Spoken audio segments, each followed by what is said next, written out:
Welcome back. We're on part 3 of the technical awards and part 3 of the awards themselves. And new award from this year, the best and the worst release or future endeavors, or there's no real way of putting it, but essentially what it breaks down to is the people that got released this year, who ended up being a good idea that WWE got rid of them, and which people were we sitting there going, no, why aren't they still in the company? That's the best way that I can explain it. I'll figure out another way next year to make that a lot easier. He's phoning it at home. Right? So who were you happy to see get released this year? Who do you think was a good idea that they released them? There's two names, and I really wasn't happy to see either of them go, but it made sense because their courses had just ran out. Trent Beretta, who...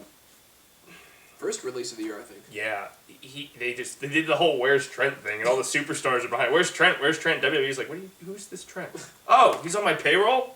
Bye bye. Yeah. Didn't know you were there, Trent. Where's Trent? Gone. That's where he's going. He's out of here. Where's Trent in the unemployment line? And Ted DiBiase Jr. When he was teaming in Legacy, I was higher on him than Cody. And I thought he was going to be the breakaway of the tag team. But after that, I love the DiBiase posse. I just think him staying there was hurting him rather than helping him. So I was kind of sad to see him go, but it made sense. But happy to watch him leave. Yeah. The thing that annoyed me the most out of the releases this year, Jim Ross. Yeah. Because, damn it, Jim Ross is awesome. And now they can't even use him for other things. I mean, it's one thing to not want to have him on commentary, which is, you're ignoring an amazing resource. But you can't even have him for DVD commentaries now. You can't have him for when they launch this network.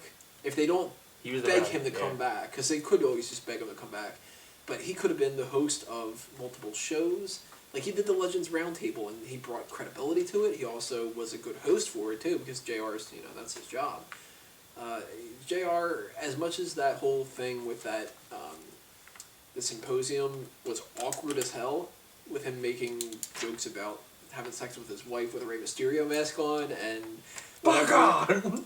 Ric Flair made more of an ass of himself that night than Jim Ross did, and he shouldn't have been fired over it. Flair's still under contract, too, right? Mm-hmm. So, that's a bad choice. So, maybe it's one of those situations where they expect Jim Ross to be better than that, so when Ric Flair does it, they're like, oh, it's just Rick. But when JR does it, it's like, that's our excuse to be able to fire him. Yep. So. We've been waiting for this, you little fuck. That was a disappointment to me. When they said that they released him, sad day. Yeah. Who were you happy to see go, though? It's tough. I mean, to see them go, it's just... The list... Overall, look at, because you post a list on smarkoutmoment.com of people who were released this year, they all, had so much potential to do things. Cassius Ohno, Matt Striker, even JR, but, sad, or, what was it, sad to see go? Not sad to Happy see to see go. Happy to see go. Probably Cassius Ohno. Only for the fact he was the prodigal son down in NXT.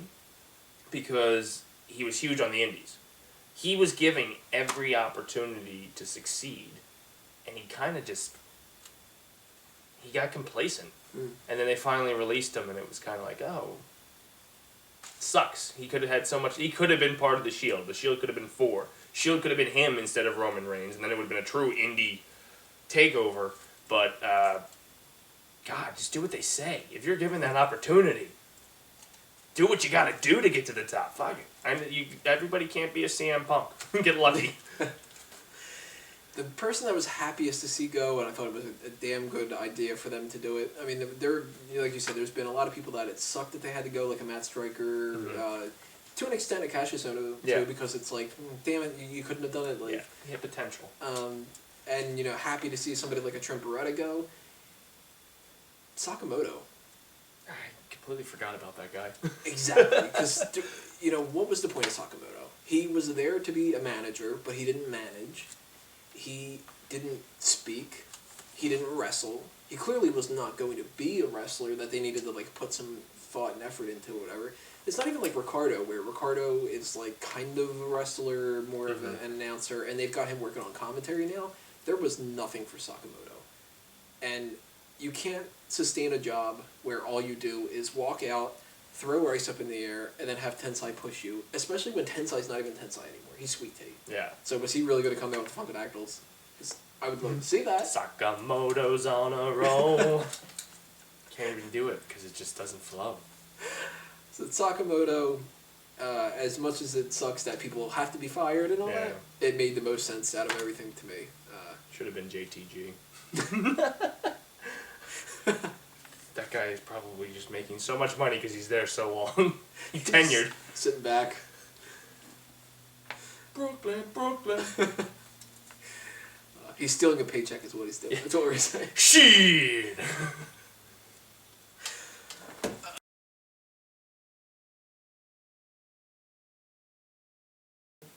Who had the best and the worst title reign of the year? Worst. Worst title reign? Like, that's a person, right? The worst title reign, it has to go to The Miz in the Intercontinental Championship for 2 minutes. For shame. For shame. Poor Miz. There's a lot of people that only had it for a little bit. Big Show had it for 8 days, the World Heavyweight Championship, and Daniel Bryan had his for, what, about 20 minutes? Yeah, oh god. That's the worst. I had a tie between Caitlin's Divas Championship, which was so bad that they acted like it didn't exist, and Alberto Del Rio's World Heavyweight Championship, which was so bad and they shoved it in our face despite the fact that it was so friggin' bad. Twice. Who are the best that you think? The best CM Punk. It was the end of a historic reign, and it was to go out against The Rock, who only likes to wrestle once every decade, is just phenomenal. Once in a lifetime. Once in a lifetime, twice. Yeah. I'm going with Team Hell No in the tag team championship, tied with the Shield with the tag team championship, because these two were really the reason why the tag team division ended up being so great. And Team Hell No and the tag team title, they really went hand in hand. They boosted that tag title so well, and the Shield ended up making it that much better in the end. Oh yeah, for sure. The tag team division stole the scene this year when it comes to titles. They've stolen a lot of pay-per-views too, so good call.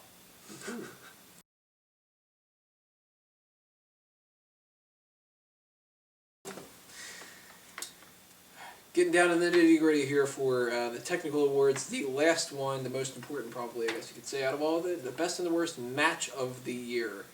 So which match, out of all the matches, did you just sit there and just go, oh man, that sucked balls? It's a precursor to the best matches of the year that I have a tie for. Rock Cena 2. I think it was terrible. Ooh. WWE shoved it down our throat. Once in a lifetime means once in a lifetime, not, twice. And now that Fast and Furious 7 won't be filming maybe 3 times a year. Don't advertise. I would have been more interested if the once in a lifetime thing. I felt cheated because we went down to Miami the year before because it was once in a lifetime. And then I went up to New York because it was down the road, and I got to see it again. And this time The Rock was a little baby and went home. But it's a precursor to my best ones. So. I only had one match written down for the entire year that I thought was bad enough to get this potential award, and that was Caitlyn versus Tamina at the Elimination Chamber. Caitlyn had one of the best Divas matches of the year with AJ Lee at, I think it was Payback. Yes. And the worst match of the year with Tamina. That was awful. Just awful. There's no other way to explain it other than just watch the match because it's so freaking bad. Yeah, it's terrible. What do you think was the best match of the year? Now, it's a tie for me, which also includes Rock and Cena. I think the story, and this is why I have a tie, because one had a story, one was actually a match. So the story leading to it made me more invested into the match and actually cared of the outcome. I remember jumping out of my seat, yelling at the screen, getting really pissed off. CM Punk versus The Rock. I really wanted to see Punk get a victory over The Rock at the Rumble. That match, to me, well, it meant so much more because The Rock didn't need it more than a month. We all knew it was leading to Rock versus Cena at WrestleMania again, especially when Cena won the Rumble. But for Punk just the story leading up to it, and it made me more invested, and I was on the edge of my seat, and when he won, until Vince reversed the decision, or The Rock said no, or whatever the hell they did, I forget. I was invested. The match of the year was Bryan and Cena at SummerSlam. Another one on the edge of my seat. Like, everybody going is like, oh, Cena's just going to squash him. And it was a hell of a match. Bryan won, and then shit happened afterwards. I had a couple that I was potentially giving this to. The Daniel Bryan gauntlet match, the Punk and Lesnar match, Punk and Taker, Ziggler versus Cena on Raw. Great matches. Ended up going with CM Punk and Cena on Raw to determine who became the challenger for The Rock at WrestleMania. That not only had that pile driver, which was awesome, but from beginning of the bell to the end of the bell, they took a match that people shouldn't have really cared that much about because we all knew John Cena was going to win. And they made people actually think that CM Punk had a shot.